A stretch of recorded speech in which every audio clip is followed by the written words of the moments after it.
You've probably met a man like this. No luxury car, no flashy watch. Yet when he walks into a room, everything changes. Heads turn, women smile without even realizing it, and other men straighten their posture as he passes. This isn't magic, and it's definitely not money.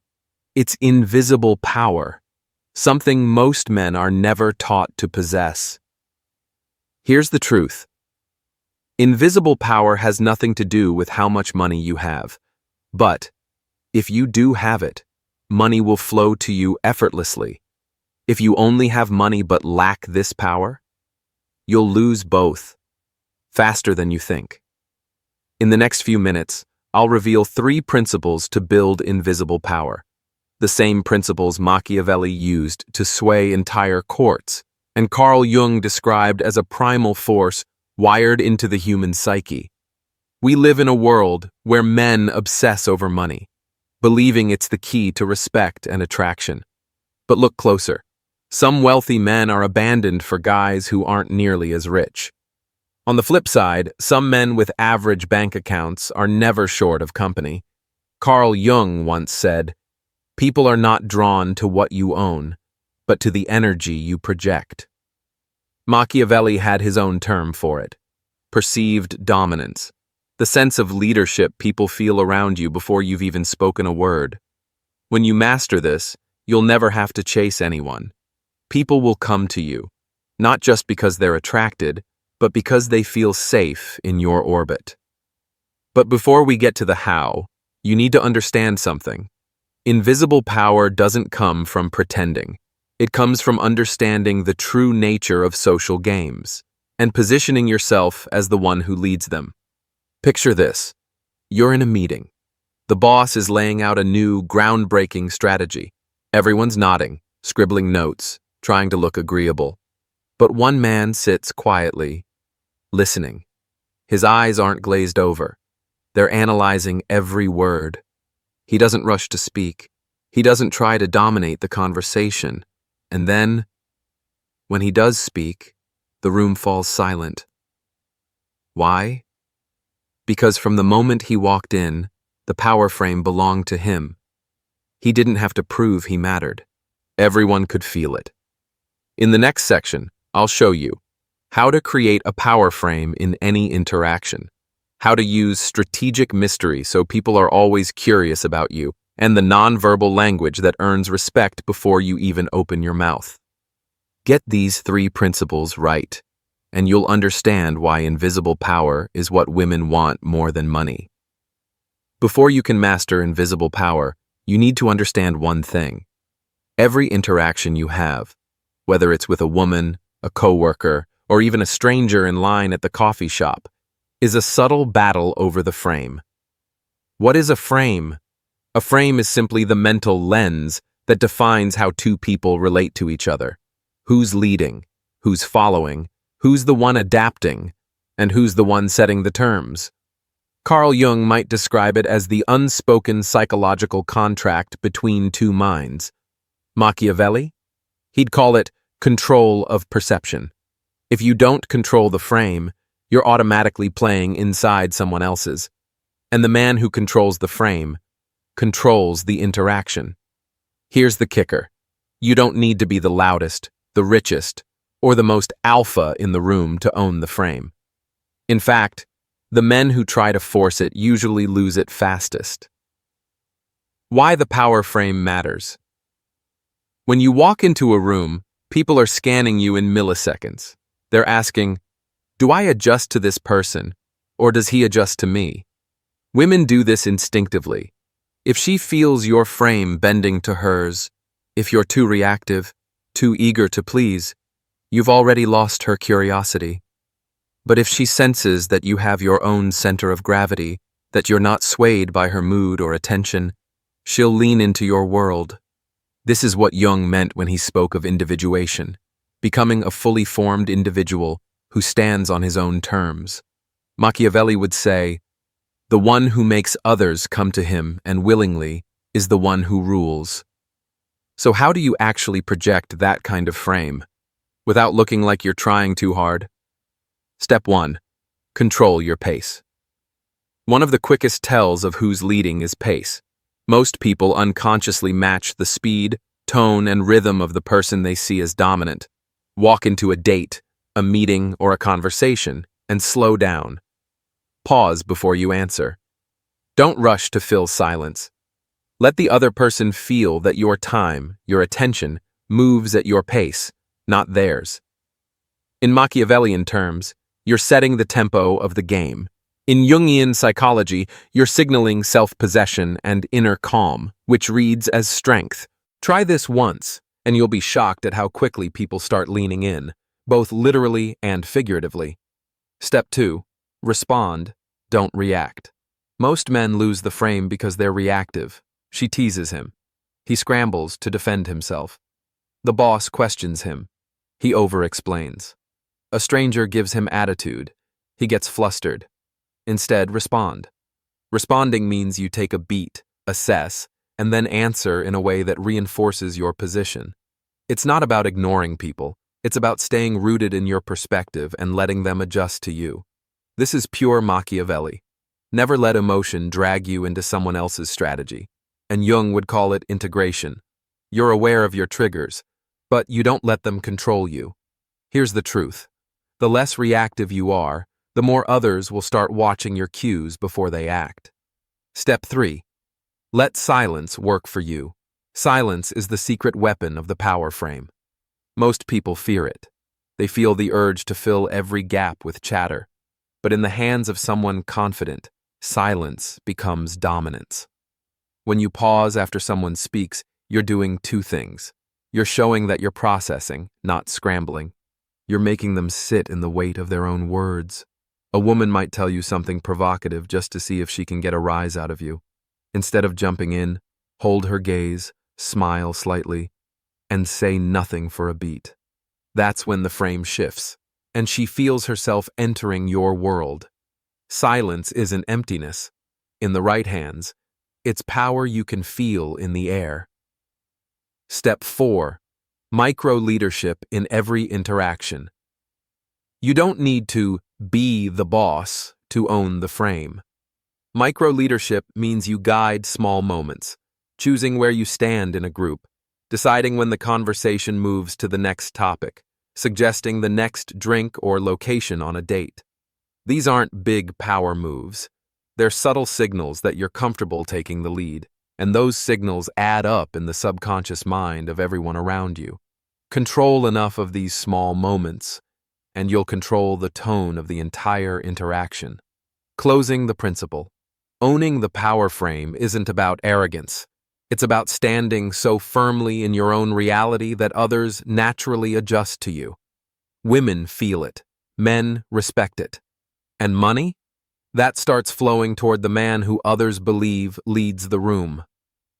In the next section, we'll explore the second principle, strategic mystery. How to keep people, especially women, hooked on you without chasing. Because once you control the frame, the next step is making sure they want to stay inside it. Now that you understand the power frame, let's add another layer, one that makes people want to step deeper into your world. It's called strategic mystery. Why mystery works. Carl Jung believed that the unknown draws us in because it mirrors the unexplored parts of ourselves.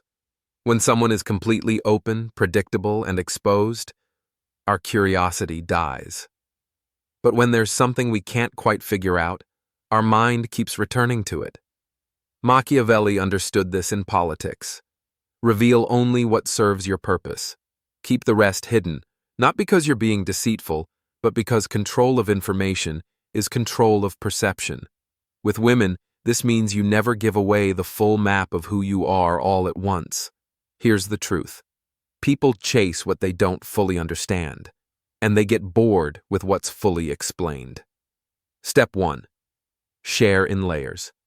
Think of your life as a book. Most men hand a woman the whole book on the first date. Every story, every opinion, every detail.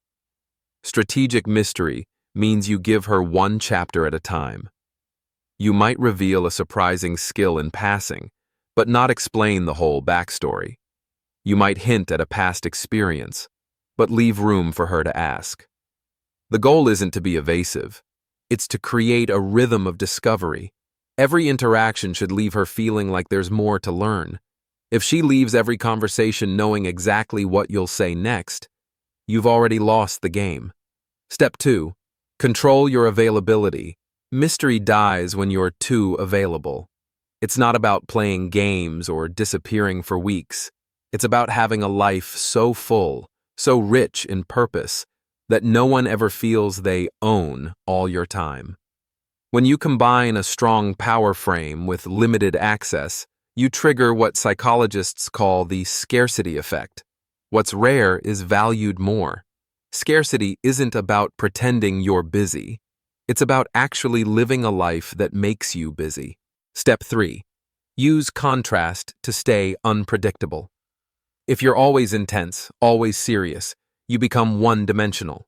But if one day you're sharply focused in a meeting, and the next you're unexpectedly spontaneous and playful, you create contrast. Jung would say you're integrating different parts of your psyche, showing complexity. Machiavelli would say you're keeping allies and rivals guessing. For women, this unpredictability is intoxicating because it breaks the script. Predictability feels safe, but it never feels magnetic. Step 4. Guard your core. There are parts of you, your deepest motivations, your long-term moves, that should remain private until someone has truly earned that access. This isn't about being cold. It's about understanding that intimacy is built over time. When you keep certain truths guarded, you communicate that your life and your mind have depth, and depth is rare. People value what they have to work for, and respect what they can't take for granted. Closing the principle.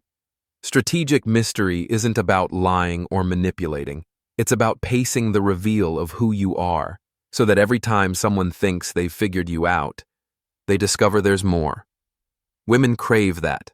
Men respect it. And in Machiavelli's world, it's the kind of leverage that keeps you in control without ever having to push. In the final principle, we'll talk about the non-verbal language of leadership, the signals you send without a single word, that tell everyone in the room exactly who holds the power. Before you even speak, you're already communicating. And here's the twist. People believe what they see more than what they hear. Carl Jung would call it the unconscious reading of archetypes, the split-second judgments our brains make before logic kicks in. Machiavelli? He'd say your posture, your movement, and your presence are political weapons. Why nonverbal dominance matters. You can own the frame. You can master strategic mystery. But if your body language contradicts your words, you lose the game before it starts. Women won't feel the pull. Men won't take you seriously. And opportunities will pass to someone who looks like a leader, even if they aren't one. The good news? You can start shifting this perception in the next 24 hours, without saying a single word. Step 1. Posture that commands space. Leaders don't shrink.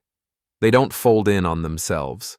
Whether you're sitting or standing, your posture should signal comfort and claim territory without aggression. Feet shoulder-width apart, shoulders back, chest relaxed but open, chin level, not tilted down like you're hiding, not up like you're looking down on people. This projects ease under pressure, which the human brain interprets as confidence. Stand like you belong anywhere. And people will start treating you like you do. Step 2. Eye contact as a steering wheel. Eye contact is not about staring people down. That signals insecurity disguised as aggression. It's about holding someone's gaze just long enough to make them feel seen, then looking away on your terms. In conversation, you use eye contact to guide the rhythm, holding it when making a point, breaking it briefly to let them absorb your words. This small adjustment shifts you from participant to director in any interaction. Control where your eyes go, and you control where the conversation goes. Step 3. Controlled movement. Fidgeting, shifting constantly, tapping your foot. These leak anxiety. Leaders move with purpose. If you walk, walk as if you have a destination. If you gesture, gesture as if each movement is deliberate. If you pause, let it be stillness, not stiffness. Jung would say this signals psychological integration, your body and mind moving as one. Machiavelli would call it theater. And in politics, theater wins.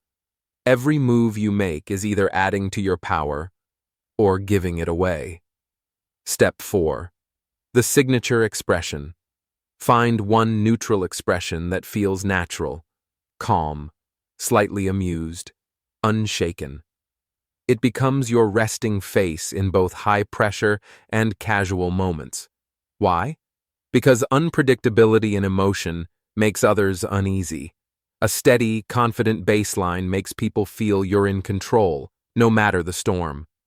Your face is the billboard of your mind. Make sure it's sending the right message. Closing the principle. Nonverbal language isn't about acting like someone you're not. It's about stripping away the habits that leak insecurity. So what's left is pure, unshakable presence. With the power frame, strategic mystery, and leadership body language combined, you don't just look confident. You are confident. And that's when invisible power becomes magnetic. In the final part, we'll tie it all together. And I'll show you how these 3 principles transform not just how women see you, but how the world treats you. Bringing it full circle. Think back to the man from the beginning of this video, the one who could walk into a room and shift the atmosphere without saying a word.